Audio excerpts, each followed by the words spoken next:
आज हम बात करेंगे। देखो, हम कैसा जीवन जी रहे हैं ना, वचनों के मुताबिक जी रहे हैं, वचनों के मुताबिक नहीं जी रहे हैं। हम मुंह से कौन से शब्द बोल रहे हैं, अच्छे शब्द बोल रहे हैं, बुरे शब्द बोल रहे हैं, या दूसरों की बुराई कर रहे हैं, या दूसरों को श्राप दे रहे हैं। ये सारी बातें ना परमेश्वर को दिख रही हैं। ठीक हो गया। अब वचन से देखेंगे कि कैसे, बाइबल के वचन से हम समझेंगे कि आप जैसा भी जीवन जी रहे हो ना, वो परमेश्वर के आंखों के सामने है, वो उसको दिख रहा है परमेश्वर को। अब आपके जीवन को देख के परमेश्वर खुश है या दुखी है, वो आपने चेक करना है कि आप जैसा जीवन जी रहे हैं उससे क्या देखकर परमेश्वर खुश है या दुखी है।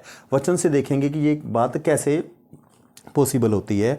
तो हम पढ़ेंगे यूहन्ना अध्याय, इसकी 20 नंबर वर्ष, 20 नंबर अध्याय का 19 से लेके हम पढ़ेंगे 28 तक। यहाँ पे क्या लिखा है?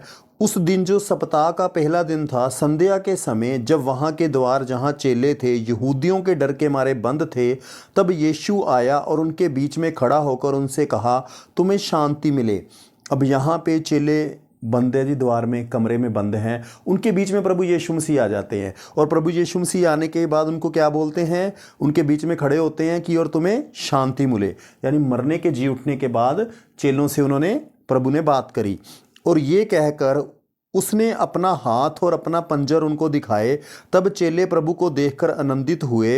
यीशु ने फिर उनसे कहा, तुम्हें शांति मिले। जैसे पिता ने मुझे भेजा है वैसे ही मैं भी तुम्हें भेजता हूँ। यहाँ प्रभु यीशु मसीह अपने हाथ दिखाते हैं कि हाथों में देख लो जी, यहाँ पे कील लगी थी, ये मेरे नहीं हाथों में लगी थी। अब चेले देखते हैं, उन्हें विश्वास हो जाता है जी, हाँ जी ये प्रभु यीशु मसीह हैं, और बड़े वो आनंदित होते हैं। और प्रभु फिर उन्हें काम देते हैं, एक प्रभु ने बोलते हैं कि तुम्हें शांति मिले।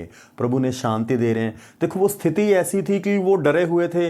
वे प्रभु यीशु मसीह मारे गए हैं, उनको डर था कहीं हमें ना पकड़ के ले जाएं, हमें ना जेल में डाल दें, एक डर था उनके अंदर। तो प्रभु ने देखा कि इन्हें किस चीज़ की ज़रूरत है? इन्हें शांति की ज़रूरत है। देखो, हमारा परमेश्वर बहुत महान है, उसे पता है हमें किस टाइम किस चीज़ की ज़रूरत है। वहाँ प्रभु ने कह रहे हैं तुम्हें शांति मिले। फिर प्रभु ने आगे उन्हें काम दिया कि मुझे पिता ने धरती पर भेजा था काम करने के लिए, अब मैं तुम्हें भेजता हूँ, तुम भी जाओ, और जैसे पिता ने मुझे भेजा है वैसे ही मैं भी तुम्हें भेजता हूँ। अब प्रभु यीशु मसीह चेलों को कहते हैं कि तुम भी जाओ, तुम्हें क्या करना है? ये कहकर उसने उन पर फूंका और उनसे कहा, पवित्र आत्मा लो। जिसके पाप तुम क्षमा करो वे उनके लिए क्षमा किए गए हैं, जिसके तुम रखो वे रखेंगे। प्रभु ने सबसे पहले उन्हें पवित्र आत्मा दिया, फिर प्रभु ने उन्हें सबसे बड़ा अधिकार दिया कि तुम जिसके पाप क्षमा करोगे उसके पाप क्षमा हो जाएंगे, जिसके पाप तुम रखोगे वो क्षमा नहीं होंगे। ये देखो, चेलों को प्रभु ने कितना बड़ा अधिकार दिया है कि वो दूसरों के पाप क्षमा भी कर सकते हैं। हम किसके चेले हैं जी? यीशु मसीह के। जैसे वो चेले प्रभु यीशु के थे, हम भी यीशु के चेले हैं, हम भी यीशु के ऊपर विश्वास करते हैं, प्रभु के वचनों के ऊपर चलते हैं। तो ये अधिकार हमारे पास भी है कि हम भी दूसरों के पाप क्षमा कर सकते हैं। हम भी बोलेंगे तो उनके पाप भी क्षमा हो जाएंगे। प्रभु कह रहे हैं कि जिसके पाप तुम क्षमा करोगे तो उनके पाप क्या हो जाएंगे? क्षमा हो जाएंगे। देखो, क्षमा तो यीशु मसीह की वजह से ही हो रहे हैं पाप, इसमें हमारा कोई योगदान नहीं है। यीशु मसीह ने लहू बहाया है, उसकी वजह से पाप क्षमा होते हैं जी। इंसान का उसमें कोई योगदान नहीं है। प्रभु को महिमा मिले, लेकिन प्रभु ने कहा कि जिसको जाके तुम बताओगे ना कि तुम्हारे पापों के लिए यीशु ने लहू बहाया है, और तुम विश्वास करो और पापों की माफ़ी मांगो, तो उनके पाप क्या हो जाएंगे? क्षमा हो जाएंगे जी। जो मेन हमारा टॉपिक है ना, आगे आएगा, हम उसके ऊपर हम ध्यान देते हैं। यहाँ पे लिखा है, परंतु 12 में से एक अर्थात थोमा, जो दिदुमुस कहलाता है, जब यीशु आया तो उनके साथ ना था। अब जो थोमा था ना, एक रह गया। 11 को तो यीशु मसीह, 11 ने तो यीशु मसीह को देख लिया, लेकिन एक पर्सन ने नहीं देखा। अब 11 ने क्या किया? थोमा को बताया।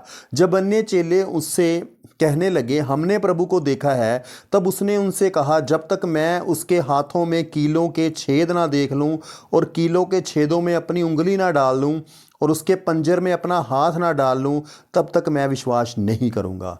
अब 11 ने बताया कि हमने यीशु मसीह को देखा, तो थोमा कहता मैं नहीं विश्वास करता।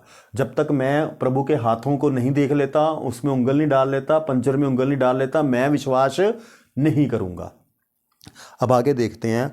8 दिन के बाद उसके चेले फिर घर के भीतर थे और थोमा उनके साथ था और द्वार बंद थे। तब यीशु आया और उनके बीच में खड़े होकर कहा, तुम्हें शांति मिले।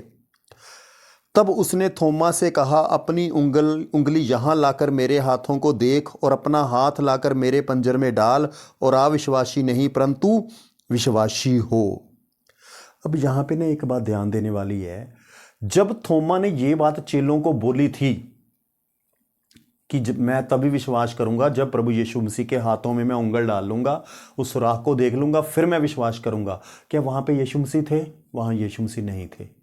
लेकिन जब दोबारा आए तो प्रभु ने आते ही उसको ये बोला कि ये ले, पहले हाथों में तो उंगल डाल और विश्वास कर।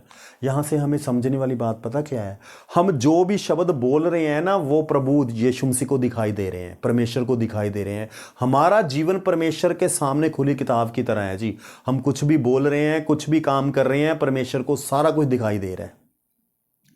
जैसे थोमा ने बोला था ना चेलों को कि मैं विश्वास तभी करूंगा जब मैं प्रभु के हाथों की उंगल में उंगल डाल दूंगा, फिर मैं विश्वास करूंगा, उससे पहले मैं विश्वास नहीं करूंगा। तो प्रभु को वो बात दिख रही थी, प्रभु ने सुनी। सेम उसी तरह से परमेश्वर भी हमारा जीवन देख रहे हैं। तो आज से हमने ध्यान रखना है कि हम प्रभु के वचनों के मुताबिक जीवन जिएं, और हमें ये सोचना है कि क्या हम ऐसा जीवन जी रहे हैं, जैसा हम जीवन जी रहे हैं उसको देख के क्या प्रभु खुश हो रहे हैं या दुखी हो रहे हैं? अब ये आपको ज़्यादा पता है। अगर तो आप ऐसा जीवन जी रहे हैं, अपने मुंह से अच्छे शब्द बोल रहे हैं, प्रभु के वचनों के मुताबिक चल रहे हैं, तो फिर तो प्रभु आपसे प्रसन्न है। एक बात सदा अपने दिमाग में बिठा लो, आप याद रखनी है, आप कुछ भी कर रहे हो, चल रहे हो, बैठ रहे हो, आप मुंह से कुछ बोल रहे हो, हर बात प्रभु यीशु मसीह को दिख रही है, पिता को स्वर्ग में दिख रही है। वो सृष्टि का मालिक है, वो सर्वशक्तिमान है, पूरे संसार के लोगों को वो देख रहा है। देखो आज टेक्नोलॉजी ने कैमरा बना दिया है। कैमरा अगर आपके घर में लगा हुआ है या ऑफिस में लगा हुआ है या लगा हुआ है, और कहीं पे भी आप फ़ोन पे देख सकते हो। देखो ये तो कैमरे तो चलो अभी बने हैं, टेक्नोलॉजी के द्वारा भी बने हैं। तो जो सृष्टि का मालिक है ना, उसका भी कैमरा ही लगा हुआ है, वो ऊपर से सबको देख रहा है। मेरा मानना यह है कि विश्वासी के जीवन के एक एक जीवन के ऊपर उसका ध्यान है जी, क्योंकि वो हमसे प्रेम करता है। जो लोग यीशु के ऊपर विश्वास करते हैं ना, हमारी जिम्मेवारी है कि हमें वचनों के मुताबिक चलना है। हम ऐसा कोई भी काम नहीं करेंगे जिसके द्वारा यीशु का मन दुखी हो। प्रभु यीशु मसीह हमें देख रहे हैं, वो हमारा जीवन देख के ना खुश होने चाहिए। देखो मैं ये तो नहीं कहता कि हम 100% ही सही हो जाएंगे, हम सारे काम ही सही करते रहेंगे, हमारे से गलती नहीं होगी। गलतियां होंगी, कुछ होंगी। देखो जान जाने से होगी, कोई दिक्कत वाली बात नहीं है, हम इंसान हैं। लेकिन जान बूझ बूझ के हमें गलतियां नहीं करनी है। अगर गलती होती है, प्रभु से माफ़ी मांगो, प्रभु से मदद मांगो कि प्रभु ये गलती दोबारा ना हो।